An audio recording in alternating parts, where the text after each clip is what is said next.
افسوس اس بات کا بھی ہے کہ پاکستان کے حالات کیا سے کیا بنا دیے گئے ہیں، پر روح اس نقطے پر لرزتی ہے کہ ملک میں اصل صورتحال کو بتایا نہیں بلکہ چھپایا جا رہا ہے۔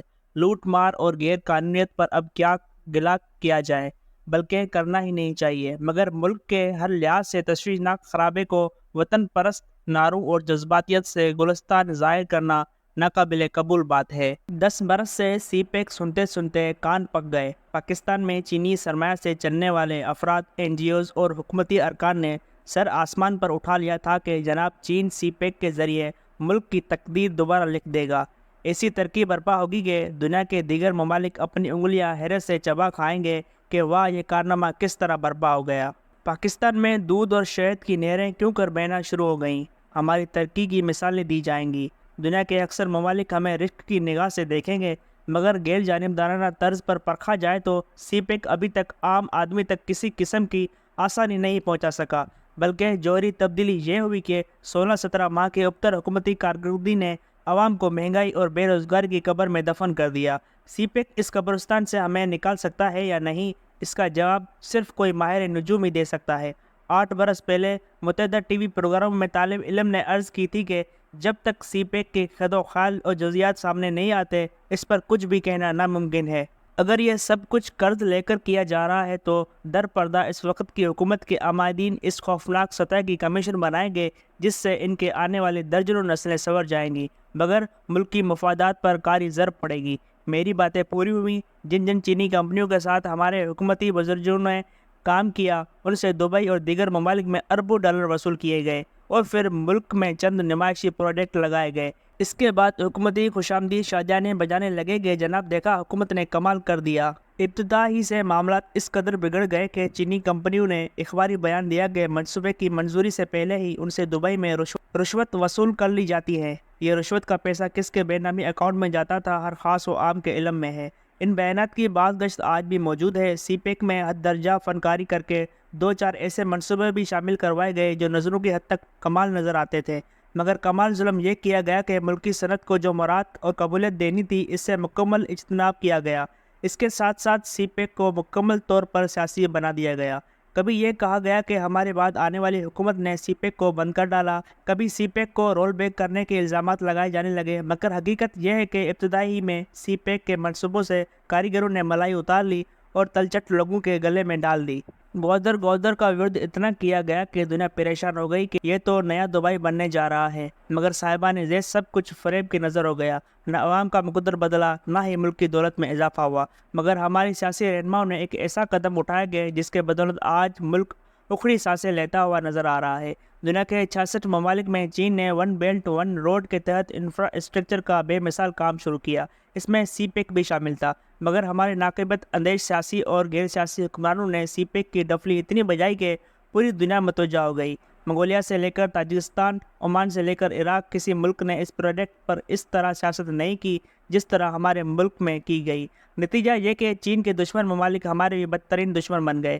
ہمارے ادارے چین اور امریکہ کے کمپنیوں میں تقسیم ہو گئے اور بلا واسطہ یا بلا واسطہ چین اور امریکہ کے مخالف سانچوں میں ڈھل گئے۔ امریکہ تو خیر ہم سے اس طرح اکھڑا کہ اس نے ہمیں نشان عبرت بنانے کی ٹھان لی اور کامیاب بھی ہو گیا۔ آج ہم معاشی طور پر جو ایڑیاں رگڑ رہے ہیں اس میں امریکی نافرمانی کی سزا صاف نظر آ رہی ہے۔ قطعاً سی پیک کا مخالف نہیں، لیکن اس پر غلط سیاست کرنے والوں کے خلاف ہوں۔ ایک مثال دینا ضروری سمجھتا ہوں۔ برطانیہ جب بین الاقوامی طاقت تھی تو اس نے 2 سمندروں کو ملانے کے لیے 120 میل کی سوئس کینال بنانے کا منصوبہ بنایا۔ یہ 1869 میں بن بھی گئی۔ اس نہر میں تجارتی جہاز آنے جانے بھی لگ گئے۔ دل تھام کر سنیے، سوئس کینال کے متعلق یہ مثبت پروپیگنڈا کیا گیا تھا کہ اس عظیم و عالیشان منصوبے سے مصر کی عوام کی قسمت بدل جائے گی، خوشحالی ہی خوشحالی ہوگی، مگر 1.5 صدی کے بعد بھی مصر کی عام لوگوں کی حالت بدتر سے بدترین ہو گئی۔ انہیں اس راہداری کا کسی قسم کا کوئی فائدہ نہیں پہنچا پایا۔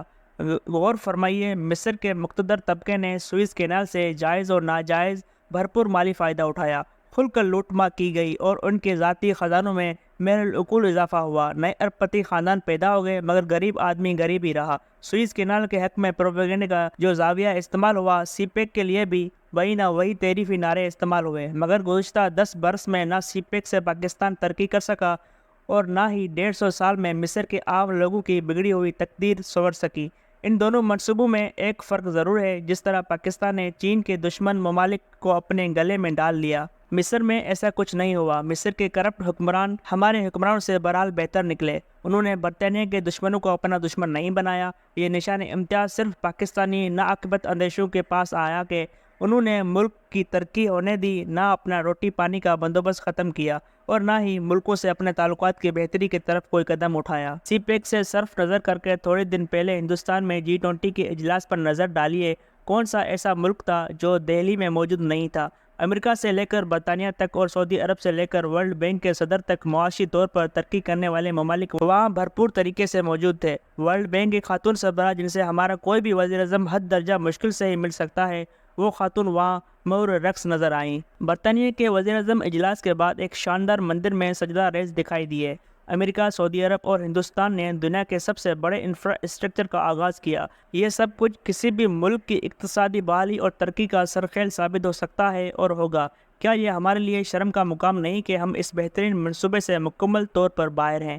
G20 کے منصوبہ جات کے بعد تو ایسے لگتا ہے کہ دنیا کی اقتصادی طاقتوں کے ذہن میں پاکستان کا نام و نشان تک نہیں ہے۔